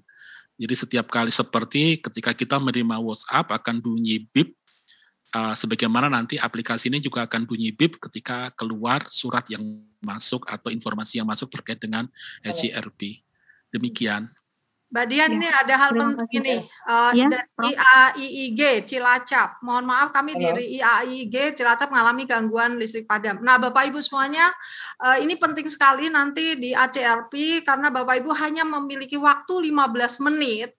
Kalau pas waktu 15 menit kok lampu mati gitu ya. Jadi kami mohon Bapak Ibu sebisa mungkin, karena apabila Bapak Ibu misalnya tidak bisa jam itu, ya akhirnya gugur gitu kan. Tapi karena gugurnya dikarenakan adalah listrik gitu ya. Jadi kami mohon Bapak Ibu, atau mungkin jaringan internet. Jadi kami mohon ketika Bapak Ibu memang sudah tahu waktunya kapan, mohon sekali cari lokasi yang itu signal internetnya kuat, kemudian juga ada cadangan listrik gitu ya. Jadi misalnya komputer gitu ya, ya mungkin charge full terus, kemudian juga HP disediakan kalau kemudian mati WiFi atau IndiHome-nya mati, berarti bisa koneksi dengan HP misalnya. Nah, ini mohon untuk dipertimbangkan dan benar-benar jangan sampai dikarenakan listrik karena jaringan internet kemudian Bapak Ibu gagal. Nah, itu kami mohon untuk concern-nya. Iya betul Prof. Jadi mohon dimaksimalkan Bapak Ibu untuk 15 menit ini upaya-upaya mitigasinya ya, mati listrik, sinyal dan seterusnya mohon dipersiapkan. Sepakat dengan Prof. Imas. Kemudian ini sebenarnya sama dengan pertanyaan Pak Arief ya, kalau misalnya dipanggil tapi ada keadaan darurat gitu ya. Intinya Bapak Ibu silakan koordinasi dengan moderatornya.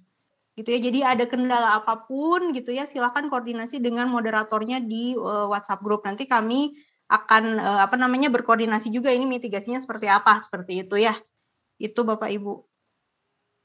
Kemudian ada pertanyaan di Play Store ada aplikasi disebut ACRP juga. Mohon Bapak Ibu agak hati-hati. Di sini juga ada ACRP, tapi ACRP yang sudah terpublish di Play Store itu namanya adalah Association of Clinical Research Professional. Nah, ada dua, di sini ACRP nanti yang akan muncul adalah ACRP dengan logo kita. Jadi ACRP 2022. Jadi mohon untuk hati-hati, demikian. Ya. Oke, Mbak Dian, ini ada pertanyaan masalah Turnitin, uji Turnitin. Apakah kriteria uji Turnitin saat kami sebelum submit sama dengan uji Turnitin saat verifikasi di LITA pusat? Karena hasil uji berbeda saat saya dan tim melakukan uji Turnitin sebelum submit dan saat setelah announcement dari pusat. Oke, Bapak Ibu semuanya, ketika kita berada di Turnitin, di sana itu ada kriteria-kriteria itu yang berbeda dengan Turnitin yang Bapak Ibu, misalnya Bapak Ibu melakukan cek Turnitin di misalnya di perpustakaan yang ada di Alauddin misalnya. Nah, di sana ada kriteria-kriteria apakah itu presentasi ataupun Word yang ada di dalam Turnitin itu. Nah, kami itu berbeda. Jadi ukuran yang ada itu berbeda dengan yang ada di perpustakaan Bapak Ibu masing-masing atau kepemilikan dari PTKI Bapak Ibu semuanya berbeda dengan yang ada di pusat gitu. Jadi sehingga hasilnya berbeda. Mungkin waktu itu di Alauddin misalnya terlihat bahwa itu adalah 11%, tapi ketika di pusat kok menjadi 21%. Nah, itu dikarenakan kita itu tingkat untuk plagiasi atau checking similarity-nya itu memang kita tinggikan untuk penilaiannya. Seperti itu, Bu Eva. Ya, terima kasih Prof. Sisanya sebenarnya pertanyaannya itu mirip-mirip terkait dengan presentasi, apakah boleh pakai slide gitu ya, boleh ketuanya, boleh anggotanya, itu sebenarnya sudah dijawab ya Bapak Ibu. Jadi mungkin saya ulang sedikit di sini untuk presentasi. Sebenarnya tadi konfirmasi ya Prof ya, jadi kalaupun tidak menyiapkan slide itu tidak masalah, tapi kalau mau menyiapkan ya boleh saja dipersiapkan seperti itu. Yang pasti waktunya 15 menit untuk presentasi.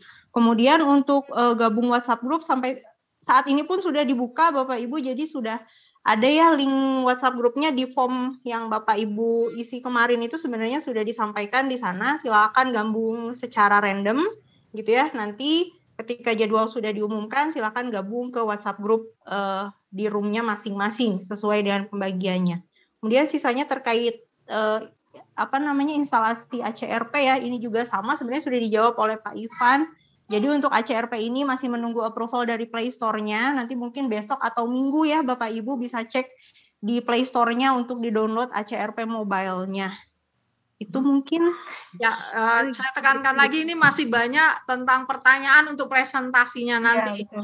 Jadi Bapak Ibu, karena waktu yang sangat-sangat limited gitu ya, hanya 15 menit, memang Bapak Ibu tidak model presentasinya adalah Bapak Ibu mengenalkan terlebih dahulu, kemudian setelah itu kami reviewer itu akan melakukan atau bertanya kepada Bapak Ibu yang itu terkait dengan proposal yang itu masih ada hal-hal yang perlu dikonfirmasikan kepada Bapak Ibu. Jadi jawaban Bapak Ibu yang sangat-sangat penting sekali yang akan kita menilai benar nggak ya yang ini misalnya berhubungan dengan metode misalnya yang sebelumnya mungkin metodenya kurang jelas. Nah itu mungkin Bapak Ibu bisa menjelaskan lebih detail misalnya. Jadi misalnya Prof. Didi, jadi di sini proposal tidak bisa diperbaiki atau ditambah gitu ya kelemahan atau kekurangannya. Yang bisa dilakukan adalah ketika presentasi, misalnya di dalam metode penelitiannya itu misalnya kurang detail, yang itu hubungannya dengan RAB-nya. Nah itu Bapak Ibu bisa kemudian menjelaskan kembali detailnya seperti apa, yang kemudian RAB-nya misalnya mempertahankan bahwa ini sekian. Nah ini yang akan disampaikan oleh Bapak Ibu. Jadi bagaimana Bapak Ibu bisa bertahan bahwa ini loh yang terbaik, ini loh yang seharusnya. Nah itu Prof. Didi dan Bapak Ibu semuanya yang bertanya mengenai presentasi nanti. Ya, terima kasih Prof. Mungkin itu sudah jelas ya Bapak Ibu yang pertanyaannya sama nih mirip-mirip. Kemudian pertanyaan sama. Kemudian terkait untuk aturan teknis itu nanti akan kami bagikan ya bersama dengan pembagian jadwalnya. Untuk akun WhatsApp untuk link WhatsApp grupnya itu Bapak Ibu bisa saya sambil ketikan ya di kolom chat, bisa bergabung di SID kemudian garis miring ACRP _room kemudian diikuti dengan nomornya. Jadi nomor roomnya. Jadi di situ misalnya ada SID ACRP room 1 itu berarti di room 1, ACRP room 2 dan seterusnya sampai room 25. Gitu ya Bapak Ibu untuk sementara misalnya Bapak Ibu khawatir tertinggal informasi. Itu sih Mbak Dian ini ada pertanyaan yang hubungannya dengan apakah bisa menambah anggota? Tidak bisa. Tidak bisa. Jadi apa yang diajukan ketika pengajuan proposal itu, jadi misalnya anggotanya 3 orang, ya udah 3 orang itu. Jadi mau nambah lagi, mohon maaf nggak bisa ini ya. Jadi tidak bisa menambah anggota. Bapak Ibu atau ini Pak Alex, Bapak bisa menggunakan misalnya peneliti, misalnya dimasukkan ke dalam peneliti ini ya, pembantu peneliti. Nah itu bisa masuk di situ. Jadi tidak diletakkan di Tabdimas, tapi mereka berposisi sebagai peneliti, pembantu peneliti atau pembantu survei gitu. Nah itu bisa. Nah itu ada di SBM. Bapak Ibu bisa melihat di SBM apa-apa saja yang harus bisa dimasukkan. Tapi untuk nama-nama anggota ini sudah tidak bisa dirubah. Nama dan proposal tidak bisa dirubah sama sekali. Ya, terima kasih Prof penjelasannya. Ini untuk link yang verifikasi ya Bapak Ibu, seperti yang sudah diumumkan sebenarnya itu sudah ditutup di jam 12. Nah itu sebenarnya kami baru menutupnya itu jam 2, jadi yang jam 1 tadi masih mengisi gitu ya, sebenarnya itu masih kami terima. Jadi kalau yang sekarang baru ngecek itu sebenarnya sudah kami tutup, makanya dia not found ya Bapak Ibu. Kemudian nah itu ada Pak Harawan Dimas yang sudah nge-share link Zoom-nya, silakan Bapak Ibu pilih saja gitu, semuanya sudah ada moderatornya. Untuk sementara itu sih ya Bapak Ibu. Ada lagi nggak ya? Sisanya mirip-mirip sih. Iya, saya kira itu ya. Jadi lebih efektif. Ya, makasih Prof. Ada lagi mungkin Bapak Ibu yang mau didiskusikan, Pak Basir barangkali? Ada tambahan Bapak Ibu sekalian, ada pertanyaan bagaimana aplikasi ini kalau ingin di-running di MacBook, karena semua device saya adalah Apple, ini tertulis di sini. Bapak Ibu bisa menggunakan emulator yang bisa membaca file exe. Nanti saya berikan panduannya supaya nanti bisa digunakan aplikasi ini melalui sistem iOS. Karena pada prinsipnya aplikasi ini hanya bisa running di 2 sistem yaitu Windows dan Android. Demikian nanti saya berikan panduan cara membuka aplikasi ini di MacBook. Terima kasih. Mbak Dian, ini ada titipan dari Pak Kasubdit. Dan ini pas ada pertanyaan juga. Assalamualaikum, ini Bu Ruslina. Bu Ruslina, apakah peserta wajib mengikuti dari hari Senin sampai Rabu? Iya, Bapak Ibu semuanya, ya wajib mengikuti karena di acara-acara tersebut ketika Bapak Ibu tidak dalam posisi direview, ini Bapak Ibu wajib mengikuti acara kegiatan ACRP karena banyak sekali kegiatan-kegiatan yang telah disediakan oleh panitia yang itu berkaitan dengan penelitian-penelitian yang kita lakukan. Nah, ini ada di jadwal ya, ada di jadwal, silahkan dilihat. Nah, memang itu wajib untuk mengikuti dari hari Senin sampai dengan penutupan itu. Jadi mulai pembukaan sampai penutupan mengikuti. Iya, betul Prof. Terima kasih. Jadi kami harapkan Bapak Ibu sekalian mengikuti dari awal sampai akhir, walaupun misalnya belum kebagian waktu presentasi ya Bapak Ibu, seperti itu. Ada lagi tidak ya? Ya, ada. Jadi ini ada mengikuti 2 klaster. Ya. Tadi seperti yang disampaikan oleh Pak Kasubdit, Bapak Ibu boleh mengajukan boleh mengajukan penelitian 2 penelitian, baik itu di pusat, 1 di pusat misalnya, 1 di perguruan tinggi.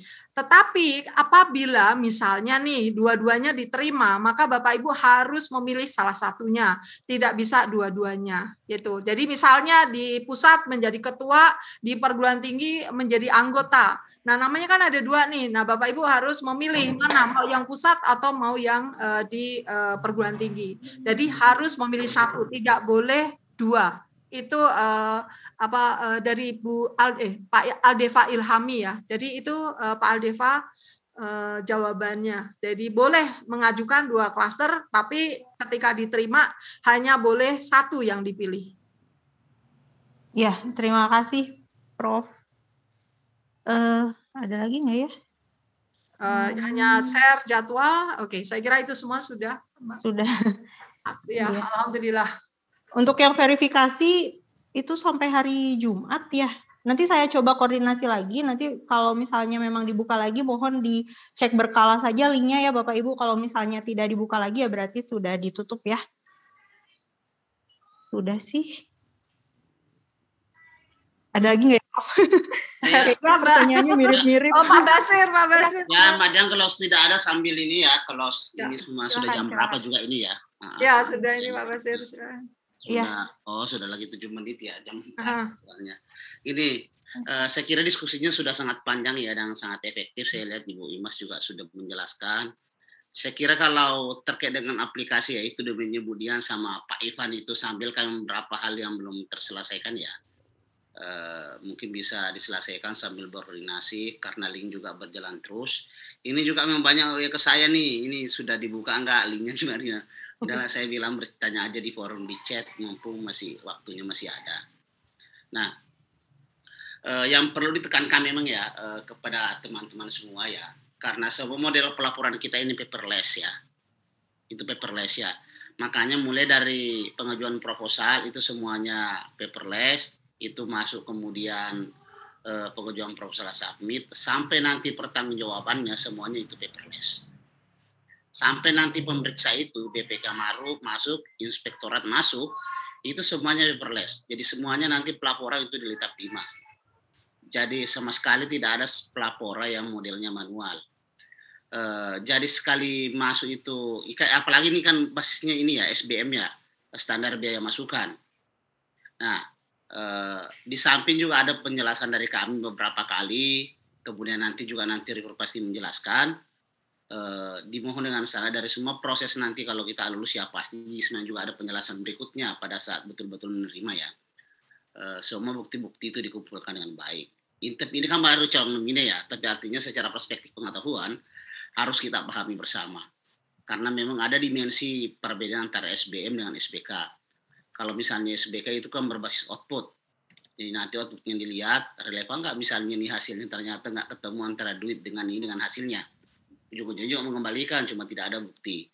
Kalau SBM, detailnya mulai dari awal sampai habis anggaran, yang sekarang di SBM ini kan ada 2 di sini. Kalau ini kan dalam juknis ini, ini kan juknis yang terkait dengan juknis Litap Dimas. Litap Dimas itu penelitian, publikasi dan pengabdian masyarakat. Kalau yang tadi pagi itu juknis SBK, standar biaya keluaran. Nah, saya kira yang leg-legnya normatif aja ya.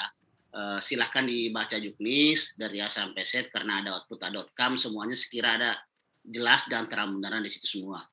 Tapi pada intinya dalam persiapan HRP gini, tadi kan ada pertanyaan ya dari Ibu Prof juga sudah menjelaskan. Apakah kita presentasinya pakai PowerPoint atau tidak? Penjelasannya tadi Ibu itu enggak karena terkait dengan waktu. Tapi gini kalau saya tetap aja dipersiapkan, nggak ada salahnya toh kalau dipersiapkan 1 slide, 2 slide lengkap dengan namanya. Siapa tahu misalnya tiba-tiba ada style seorang reviewer yang lain tiba-tiba dari di meja itu kita dapat, sudah saya maunya slide-nya 1 lembar 2 lembar, kalau nggak disiapkan nanti kita kelabakan. Artinya apa? Semua kemungkinan yang kita pikirkan ini kan ijtihadiyah sifatnya ini. Kalau dalam itu ya ilmu ulumul Quran bukan taufiki, ijtihadiyah kita bisa berijtihad, siapkan atau apa demi kemudian meyakinkan para reviewer kita. Kalau Ibu Imas nanti yang hadapi udahlah nggak usah langsung to the point memperkenalkan. Tapi kita nggak tahu dengan artinya apa. Semua kemungkinan kita persiapkan karena kan tidak ada aturan baku yang kita lihat dengan itu. Tapi memang kemungkinan besar nggak diminta. Tapi siapa tahu yang jarang-jarang itu tiba-tiba ada kan? Tiba-tiba kita berasumsi udah. Ya. Nah, saya kira itu hal yang paling penting. Apalagi ya, saya kira yang lain terkait dengan aplikasi, terkait dengan ini di Litap Dinas juga enggak tahu ya Mas Anwar ya. Saya ini bersama Mas Rohul, Mas Agli sementara membagi, nge-share 966 nomine itu dibagi kepada reviewer. Ini baru lebih 100 yang sudah terbagi. Mudah-mudahan sampai nanti malam, sampai besok pagi semuanya sudah terbagi. Setelah itu Mbak Dian sudah bisa nge-set di sistemnya dan sudah bisa dibagikan kepada semua nomine yang ada. Nah, saya kira itu kalau karakteristik tidak ada hal yang terlalu ribet ya. Saya kira pertanyaan-pertanyaan terkait kebijakan regulasi memang saya kira domainnya sudah berlalu ya. Apalagi kesiapannya peserta ini tadi informasi dari reviewer dari Ibu Imas saya kira kemudian Syafarudin sudah dikasih tahu persoalan teknisnya. Tinggal 1 sebenarnya. Tinggal ada 2. Usaha dan berdoa, begitu. Saya kira cukup saya sampai di situ, Mbak Dian. Terima kasih banyak, Bu Prof Imas, Pak Syafarudin, kemudian Mbak Dian, Mas Anwar Rani, kemudian Mas Ivan, dan kemudian para calon nomine luar biasa. Kalau ada kompetisi berarti ada kreativitas, ada semangat. Kalau tidak ada kompetisi, kita akan menjadi manusia yang biasa-biasa saja. Sehingga riset itu menjadi luar biasa, makanya prosesnya panjang, terukur dan ilmiah. Meskipun nanti kemudian saya kira saya itu berpikir tadi saya bilang Pak Kausul betul anggaran itu tidak terbatas. Tergantung nanti reviewer seperti apa menilai proposal itu, layak nggak dibantu atau tidak. Nah, kalau misalnya ini layak, bagus penilaiannya, ya nanti kita pilihkan seperti apa modelnya, mengafirmasi itu. Saya kira banyak jalan, sebuah proposal yang bagus, sebuah riset yang bagus tidak mungkin tidak sia-siakan. Nah, saya kira apa yang dikeluarkan reviewer itu hal yang sangat berpengaruh, layak di SK atau tidak, layak mendapatkan uang atau tidak. Saya kira saya cukup sampai di situ, Mbak Dian. Terima kasih buat semua, Bu Prof, Pak Syafarudin. Sekian saya akhiri dengan ucapan. Ihdinas siratal mustaqim, wallahul muwaffiq. Assalamualaikum warahmatullahi wabarakatuh. Waalaikumsalam warahmatullahi wabarakatuh. Terima kasih Pak Basir. Jadi itu sudah ada closing statement ya dari Pak Basir. Terima kasih atas kehadiran Bapak Ibu sekalian, para reviewer, Prof Imas, Prof Syafarudin, dan teman-teman yang lainnya. Saya cukupkan untuk sosialisasi ACRP kita, mudah-mudahan dilancarkan untuk kegiatan ACRP di hari Senin sampai Rabu. Terima kasih. Assalamualaikum warahmatullahi wabarakatuh. Waalaikumsalam warahmatullahi wabarakatuh.